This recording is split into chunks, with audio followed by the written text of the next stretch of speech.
comprometidos siempre con la comunicación responsable, manteniendo la objetividad en cada entrega, llevando a sus hogares la verdad de cada tema social que impacta nuestras vidas. Esto es En Perspectiva con Aníbal Díaz. Buenas noches, amigos televidentes. Sean ustedes bienvenidos una vez más a su programa En Perspectiva con Aníbal Díaz a través de CDN. CDN es el canal 37, el canal de noticias de los dominicanos. Aquí siempre recuerdo que fueron parte de nuestros inicios, en aquella época, noticias entre políticos. Y lo recuerdo porque esta semana, pues recuerdo que el jueves pasado coloqué un TBT sobre esos días de ese espacio, noticias entre políticos. En aquella época dirigía CDN y los medios de este grupo, Nuria Piera. A ella quiero saludarla, darle las gracias porque en ese momento ese programa fue de mucho empuje y de mucho significado en mi carrera. Y en esa época CDN, Noticias entre Políticos, se constituyó en un espacio sumamente interesante. Aprovecho la ocasión para agradecer a Nuria Piera, que en ese momento era la directora de estos medios, y también a Albanelis Familia. Alba, como le decimos la mayoría, Alba ahora también es directora de CDN Radio, y a ella pues también mi cariño siempre, porque en esos años uno pues con menos experiencia y sin tener otros espacios adquiridos. Entonces la verdad que uno pues siempre debe de recordar de dónde viene, y siempre digo y repito, una frase que no es mía, pero que la uso mucho: el que no sabe de dónde viene, no sabe para dónde va. Así que gracias siempre a esos esfuerzos que hoy nos tienen colocados hacia donde estamos y muy proyectados hacia donde queremos seguir, que es en el corazón de la gente. Por eso, compartir con ustedes algunas ideas esta semana a título de reflexión y de comentario. El presidente de la República, Luis Abinader, esta semana tuvo una importante reunión en una mesa ampliada de trabajo con relación al tema de los precios de los productos de consumo. Y fíjense ustedes que no digo productos de consumo, sino, como la gente usualmente dice, de primera necesidad, porque al final las necesidades primeras y segundas, los productos en sentido general. Hemos tenido carestía importante a través de todos los bienes que se importan, porque el flete marítimo ha tenido una situación de crisis mundial. El flete está costando un 300% más de lo que costaba. Otros aspectos que tienen que ver con la cadena productiva también han hecho que muchos productos suban de precio, y una parte que tiene que ver también con la especulación.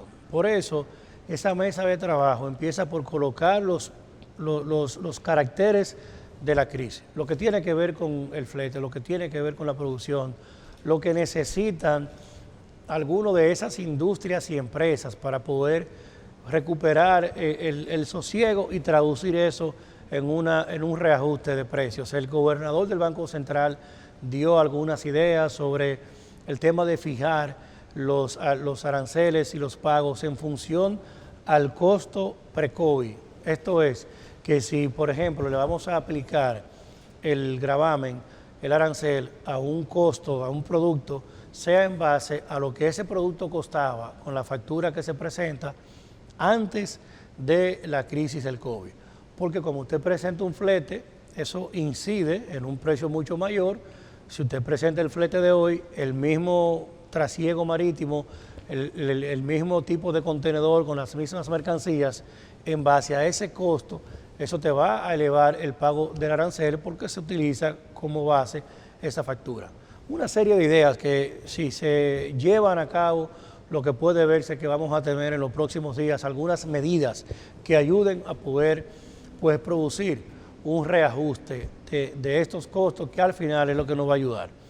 Igualmente, el presidente en esa reunión invitó al liderazgo empresarial y al liderazgo comercial, y pude ver con mucha sorpresa como hubo gente que se quejaba porque supuestamente no se invitó a ciertos sectores políticos. Y yo pregunto, ¿ustedes recuerdan, amigos televidentes, cuando inició esta crisis? Y le voy a pedir a nuestros amigos y hermanos de producción a Gregory que nos ayude con eso, que nos ayude con insertarle unas imágenes de apoyo del primer discurso del presidente en ese entonces, Danilo Medina, cuando él le dice al país que va a cerrar el país, que viene un toque de queda, que vienen medidas y asumimos la bandera de la crisis. Estaré enviando mañana al Congreso la solicitud de declaratoria de emergencia nacional y confiamos en su pronta aprobación.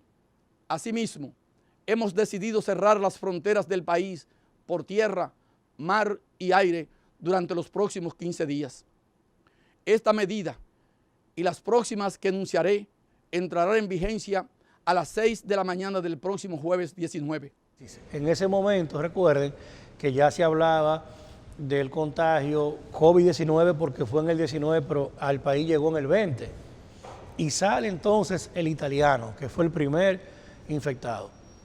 En ese momento, en medio de una crisis que veníamos con unas elecciones municipales, que fueron suspendidas las elecciones, con una situación social encrispada, con un gobierno, con un presidente que estaba en su segundo proceso de gobierno y que tenía aprestos de una tercera reelección. Recordemos que fue un presidente que cuando modificó la Constitución en el año 2015 para reelegirse en el poder, que luego es llevado como candidato una vez, también coloquemos esas imágenes de apoyo para que veamos cómo ese presidente primero le dijo a sus iguales, a los miembros de su partido, que él le juraba por Dios que no iba más a un proceso de reelección. Y quiero que coloquemos eso ahí en pantalla. Así es que Angie y Gregory que me ayuden con eso.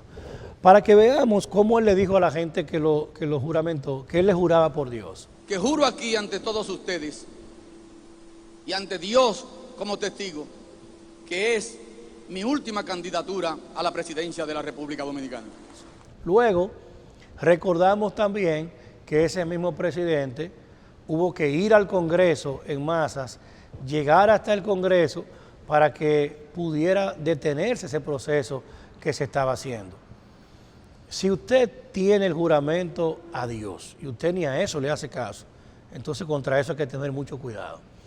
Igual en ese proceso, cuando llega y se declara la bandera de la crisis, urgía la necesidad de ver al principal candidato presidencial que tenía el país, que era Luis Abinader en Palacio.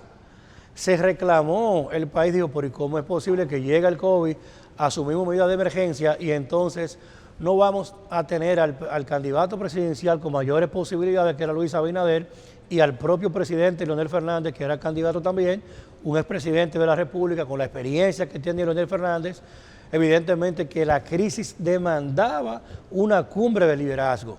¿Y qué se hizo en ese momento? Bueno, pues ustedes recuerdan que no. El presidente de entonces asumió la crisis a su manera, se tomaron medidas, se tomaron toque de queda y decirles a todos, no hubo un solo contrato de vacunas que fuera comprado, adquirido, negociado durante ese proceso y durante ese ejercicio de gobierno. Un solo contrato de vacuna no se pudo suscribir ni se pudo concretar. Llego aquí para decir que nos tocó negociar todos los contratos de vacuna.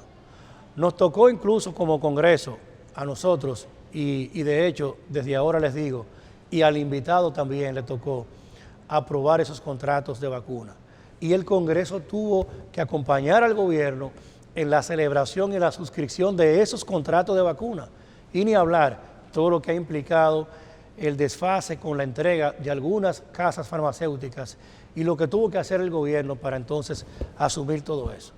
Lo recuerdo para que analicemos con justo afán la coherencia de la gente, cómo en un momento determinado cuando les tocó ejercer, cómo en un momento determinado cuando tiene la oportunidad de crear las condiciones, lo hacen de una manera y luego cuando las circunstancias son otras, reclaman que sea de una manera distinta. Y por eso quise colocar eso, para que recordemos muy bien la solvencia, la fidelidad de la palabra de alguna gente, de verdad que sí. Vamos al cambio comercial y hoy tengo con ustedes a un colega diputado, pero para mí, no obstante de que es un colega diputado que asiste a todas sus sesiones, y que lo veo con un rigor y con mucho afán de aprender de esta carrera legislativa. Para mí, más que eso, es un símbolo de la movilidad social de esta generación. Porque yo empecé escuchándolo en radio, después viéndolo en televisión. Yo recuerdo que yo donde más lo vi eran los programas que tenía Roberto Ángel Salcedo los domingos. Pero escuchaba su voz y sus chistes. Y luego vi cómo de repente se convirtió en un referente de liderazgo de la sociedad dominicana. Porque los políticos a veces creen, y yo no digo creemos, porque yo antes que ser político, lo que soy es gente, soy un ser humano, que he practicado la convivencia social desde la iglesia, los clubes, hasta la política. Los políticos a veces creen que el liderazgo es ser político, y no es así. En un club, en una cancha, en una junta de vecinos, a veces hay un líder con mucho más incidencia que la que tiene el liderazgo tradicional. Y este joven a quien yo voy a presentar con ustedes es Bolívar Valera, el Boli. El Boli con su forma, con su jocosidad y con un alto sentido de lo que debe ser un nuevo modelo de liderazgo, ha logrado impactar la vida de mucha gente y fue electo diputado en Santo Domingo Este. Hoy día se escuchan muchas cosas en torno al Boli, la gente habla de alcalde, la gente habla de otras cosas también. Ya se lo vamos a preguntar con ustedes esta noche. Lo importante es que tenemos un esfuerzo interesante de televisión inteligente. Volvemos después del cambio con el Boli. Después del cambio, seguimos en CDN, el canal de noticias de los dominicanos. Volvemos en breve con más de En Perspectiva con Aníbal Díaz.